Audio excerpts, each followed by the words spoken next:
Good afternoon, everyone. Thank you for coming. We'll wait a couple more minutes before we get started here. But as we're waiting, let's see. I do have a poll for you to take. It's kind of a warm up here.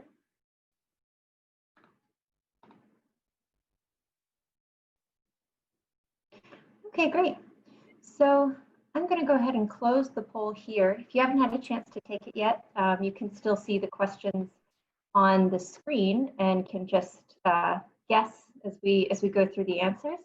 But let's go ahead and take a look at the answers here. So keep in mind that what you're seeing is not necessarily the correct answer, it's the most common answer. So for question number 1, the correct answer here is actually the third option. How many times do you need to see a word in order to learn it? The correct answer is, in fact, 10 or more, with some studies saying that you actually need to see a word up to 17 times in order to learn it. So 10 is kind of a conservative estimate here. Number 2, how many new words can you learn per day? This question was a bit tricky because in fact it's multiple choice. So you can see that there are kind of 2 answers here. And the second and third answer are correct. We'll talk about this in the session, but the reality is that it depends on the difficulty of the words and your proficiency level, with some official recommendations falling between 15 and 25. Number 3, the first answer is the correct answer. Well done, everyone. Does anyone know, and you can share your answer in the chat here, the Zoom chat. Does anyone know, question 3, what learning theory this draws on?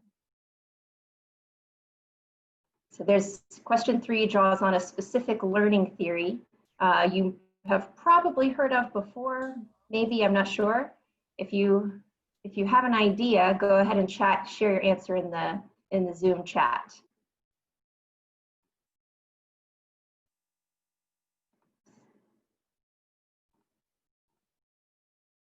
Yep, Damien for the wind, spaced repetition is the correct, is the answer. So, so number 3, the first one is correct, 10 minutes Monday, Wednesday, and Friday.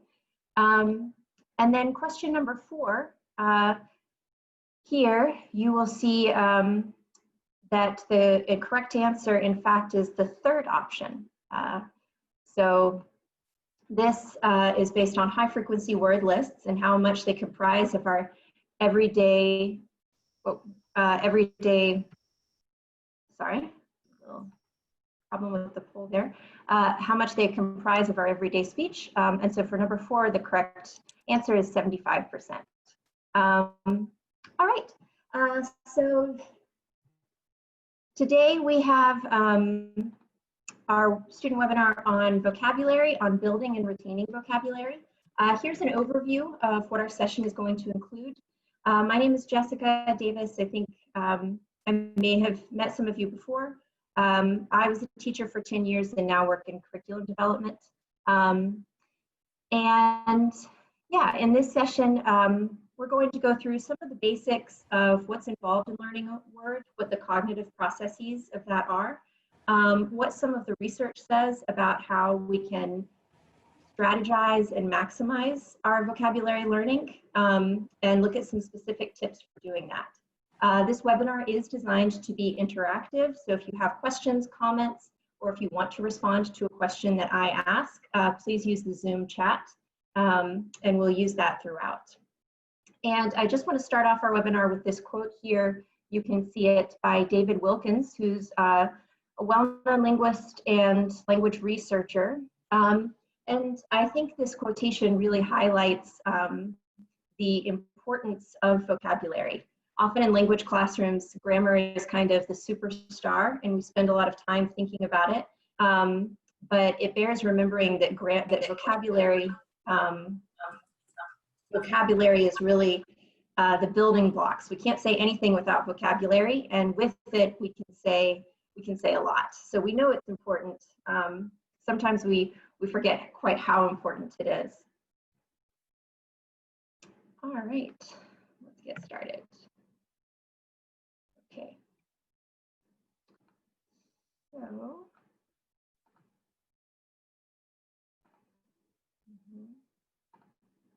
So first of all, we want to start with a simple question of what does it mean to know a word? And we're going to say that when we talk about knowing a word, we speak in two broad categories. One is words that we recognize and that we can understand. That's what we call our passive vocabulary. And then we have words that we can use in our speech and in our writing. That's what we call our active vocabulary. Now, in both your first language, your native language, and in your additional languages, your passive vocabulary is always going to be larger than your active vocabulary. And there are several reasons for this. Can you share in the chat what you think some of those reasons might be? Why is our passive vocabulary in both our first language and additional languages larger than our active vocabulary?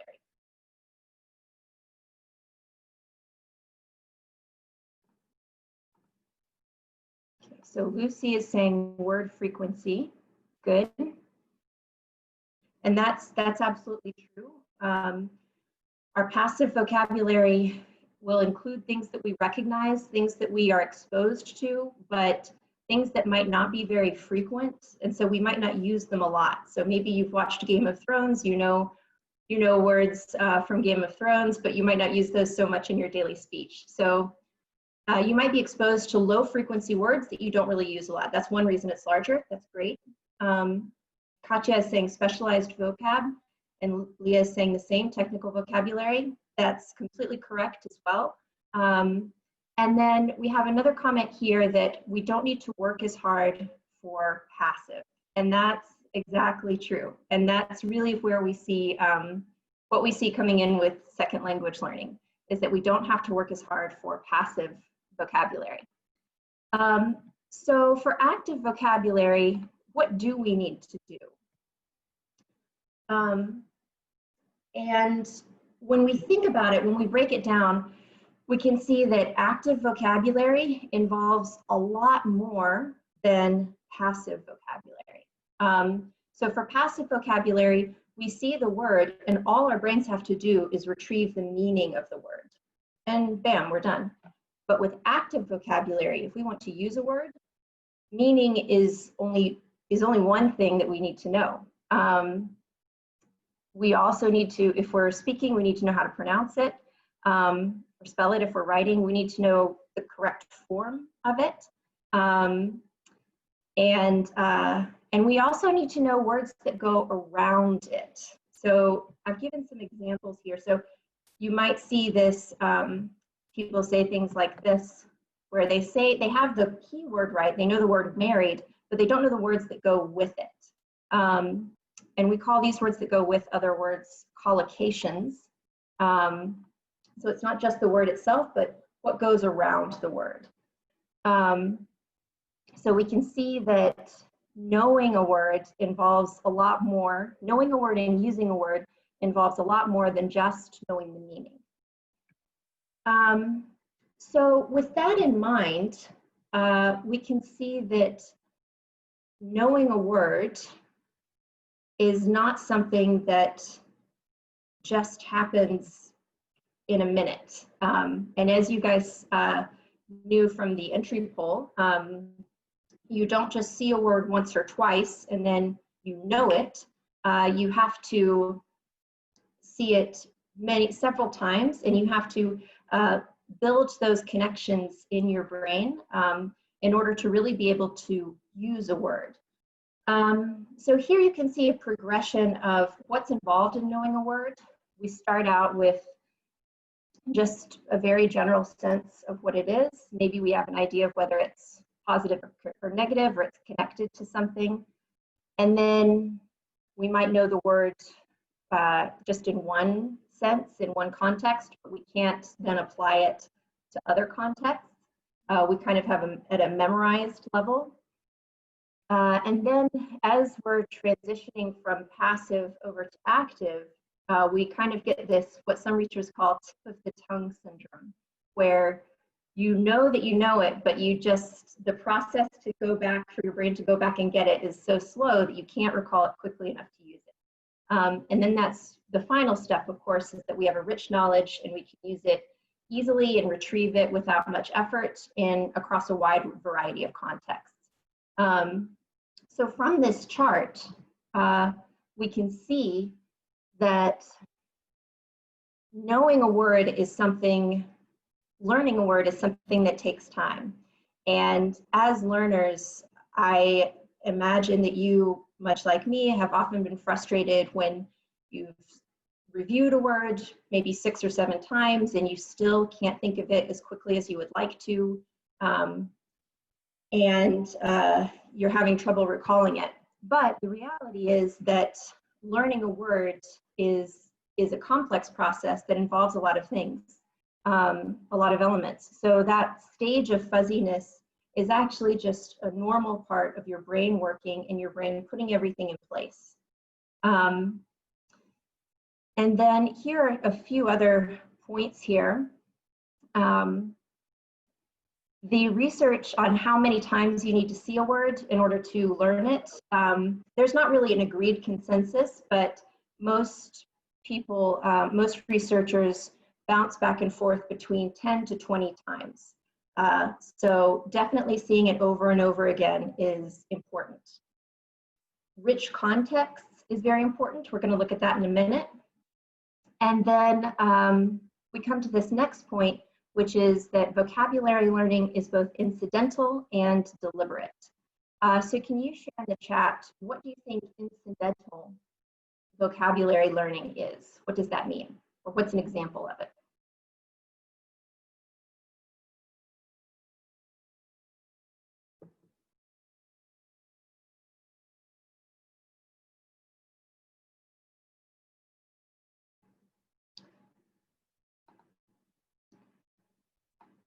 So an example of incidental vocabulary learning.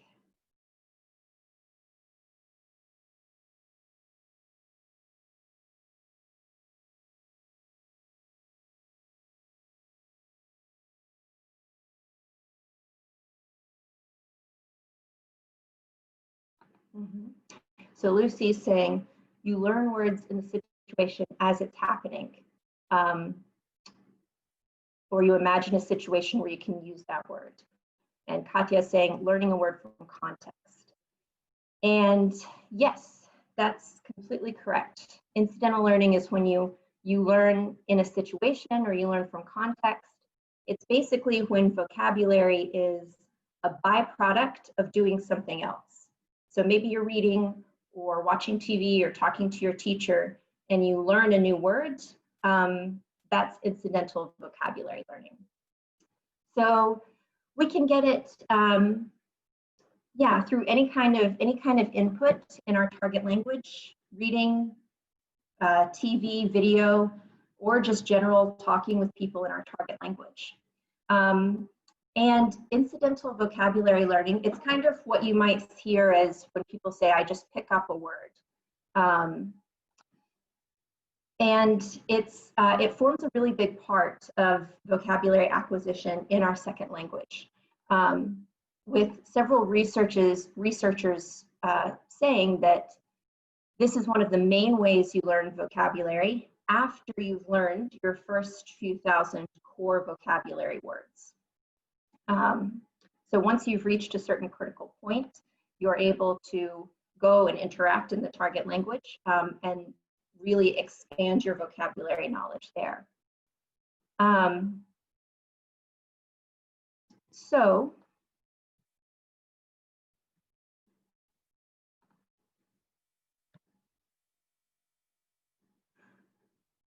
how can we maximize our incidental vocabulary learning? The number one step, of course, is to increase your exposure. And this just means finding additional ways to encounter or interact or consume target knowledge. It's important here to choose level appropriate texts or videos. So if you're reading or watching something in the target language, it's really important to choose something that's at your level. When we talk about incidental vocabulary learning, you might see the term extensive reading. And that basically just means reading for pleasure, kind of like you imagine reading on the beach or something like that. And when you're able to read for pleasure, you should know enough of the vocabulary words that you can guess the ones that you don't know. And you need to know a pretty high percentage of the words for this. Most researchers say that in order to know, to understand the general meaning, you need to know about 95% of the words or higher. So choosing something, it's basically not a good investment of your time to choose a text that's way too hard for you.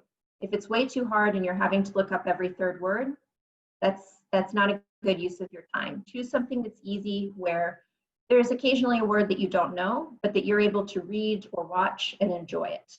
That's really critical. And then how often when you read or when you watch TV, do you stop to look up something in the dictionary? You can raise your hands or put a thumbs up if you check things in the dictionary, or if you are a no dictionary type person.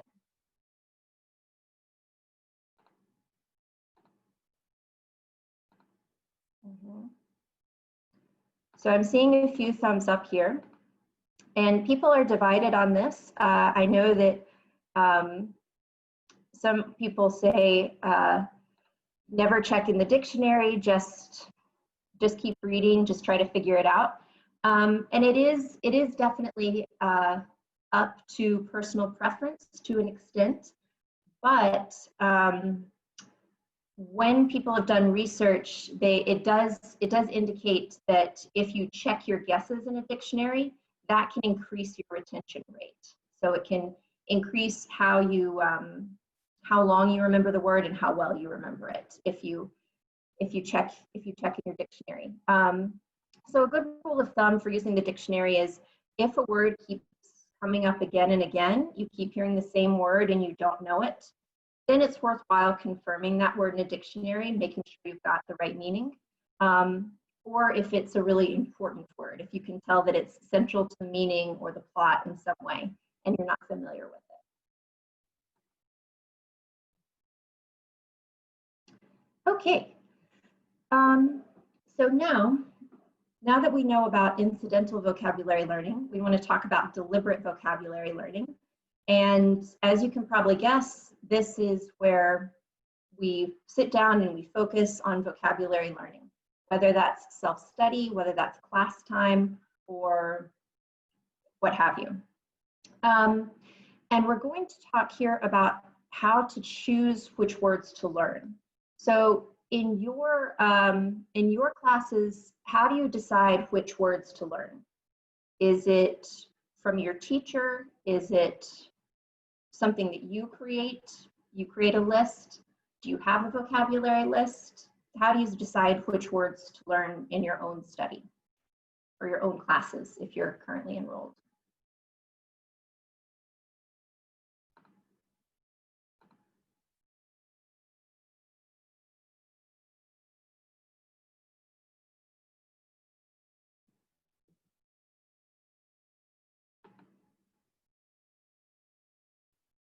Okay, so I'm seeing that some people say it's dictated by the curriculum.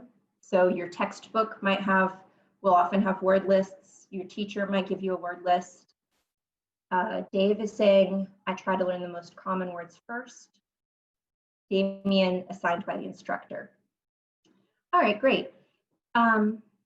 So we have a lot of ways of choosing our words that we decide on for deliberate vocabulary learning. but I want to go with what Dave said, which is I try to learn the most common words first. And that's going to be the tip that we offer, that we recommend in this webinar. So in each language, obviously there's a massive amount of vocabulary, but there's a smaller amount of high frequency vocabulary.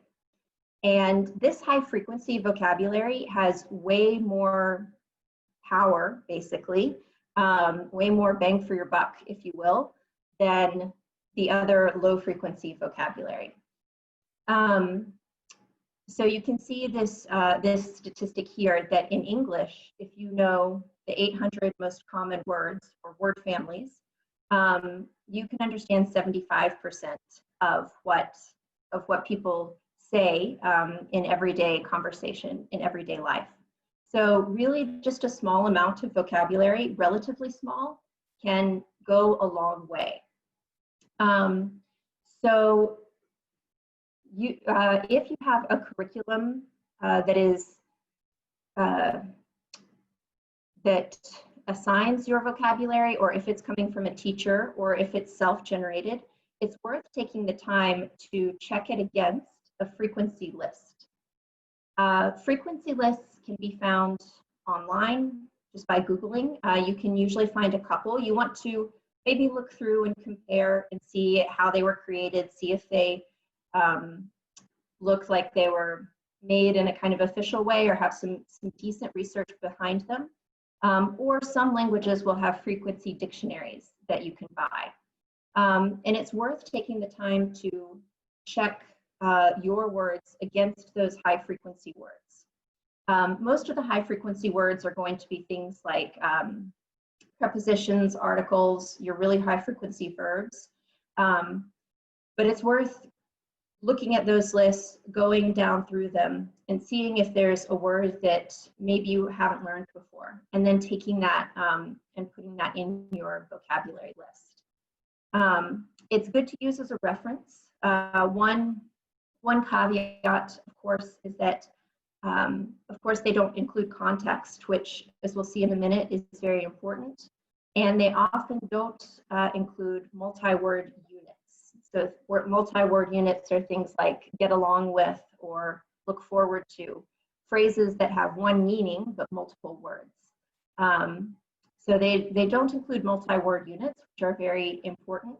But even with those caveats, they're still an incredibly valuable resource. So it's worth taking the time to check against that.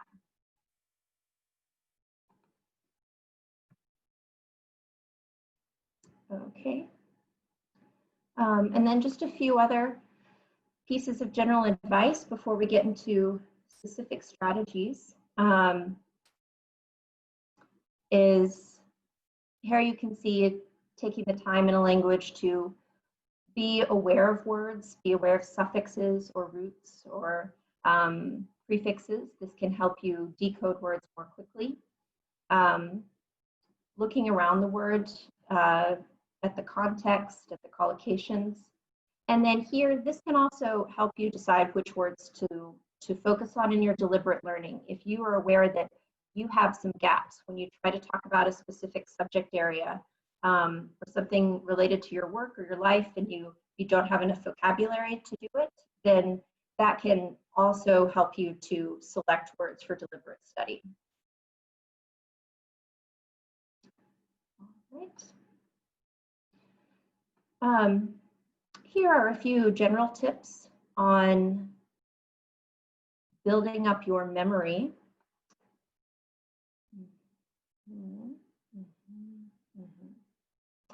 I'll give you a second to read these. So as you've probably encountered before, if you know about memory or about education, is that memory is not a fixed quantity. It can definitely be improved. It's like a muscle. The more you exercise it, the stronger it gets. And for lack of exercise, it can atrophy or weaken. So as you work on vocabulary, your memory will get stronger. And here are a few tips to increase that. So recall-based study methods. I'm going to give you two examples, and I'm going to ask you to tell me which one is recall-based. So if you have a list of vocabulary and you have the target language word in one column and the English word in one column, and you can see both at the same time, or if you have a flashcard, the target language word on one side and the English word on another side, which one of those is recall-based study? Can you share your answer in the chat?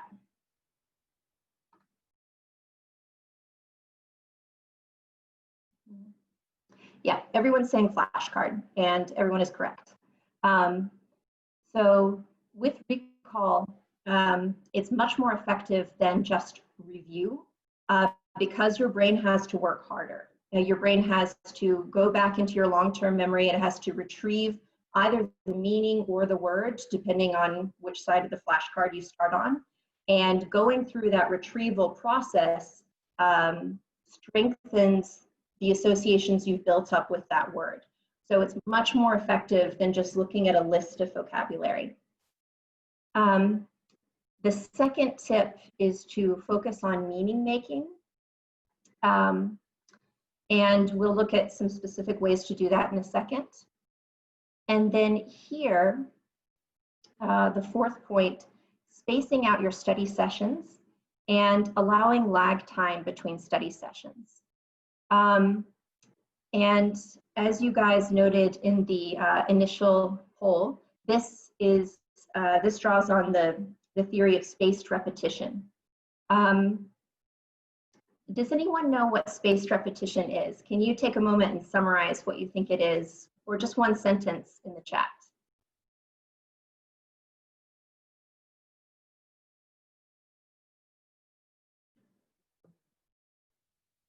That's kind of a hard question, but you can take a guess maybe.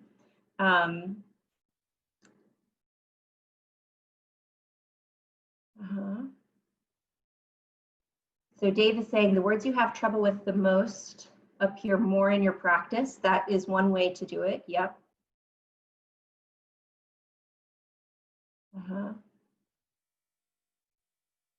Reintroduction of previously studied words at regular intervals in accordance with the familiarity. Monday, Wednesday, Friday. Okay, good. So the basis of spaced repetition is allowing time in between study sessions. It's kind of, if you think of it as an exercise analogy, if you go to the gym, you don't go and work out your legs 2 days in a row. You have a rest day in between. You do legs one day, arms the next day, then you have a rest day, and then maybe you do it again. And that's the exact same principle of spaced repetition. If you have sets of words, you don't study those words back to back. You allow some lag time in between it. So it might be that you have some words you study on Mondays and Thursdays, and then other sets of words that you study on Tuesdays and Fridays.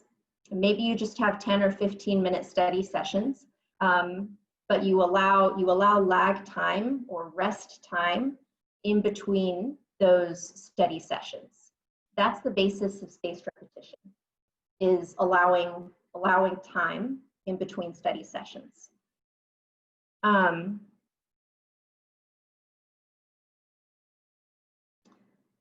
then here, so with spaced repetition, there's a ton of research that's been done about it, and the benefits of spaced repetition bear out pretty unanimously throughout research. Basically, anywhere you look, everyone is saying that spaced repetition, allowing for lag time between study sessions, has a massive benefit. For the next question, how many words should you learn in a day? There's much less agreement on that.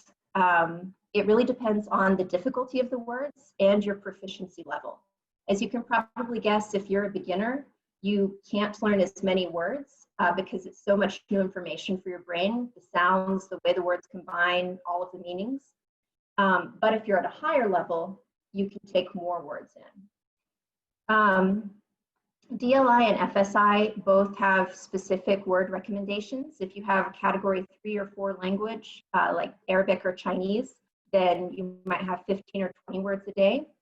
And then for an easier language or category 1 or 2, like Spanish or French, 20 or 25 words a day.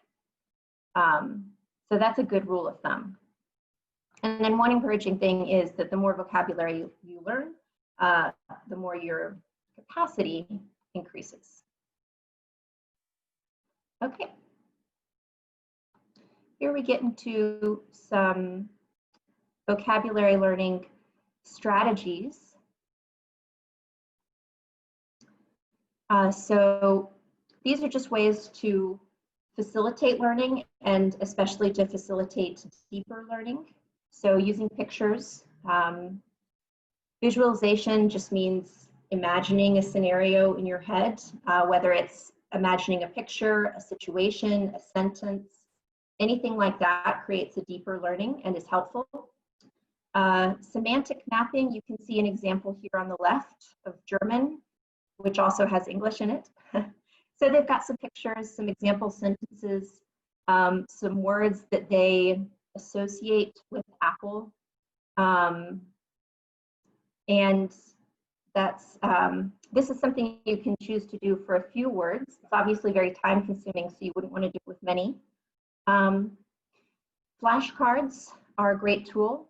And then here you can see a beginner formula. If you're not sure where to start, this is a great beginner formula to try out. Okay, here's another example of a semantic map. This one doesn't have a picture, but you can obviously use a picture on it. Okay, and then we come to flashcards here. So as we saw earlier, flashcards are better than lists since they facilitate recall rather than just review. You can try different kinds of flashcards. With a picture on one side and the target word on the other side. You can have target language on both sides. You can have an audio flashcard if you're using a flashcard app, a digital flashcard, or translation. There are lots of apps that you can use to make flashcards. If you do use an app that you really like, you can share that in the chat now. That would be great. If you use an app that's worked well for you. Anka, that's a good one that uses spaced repetition. Memrise is great as well, also draws on spaced repetition research.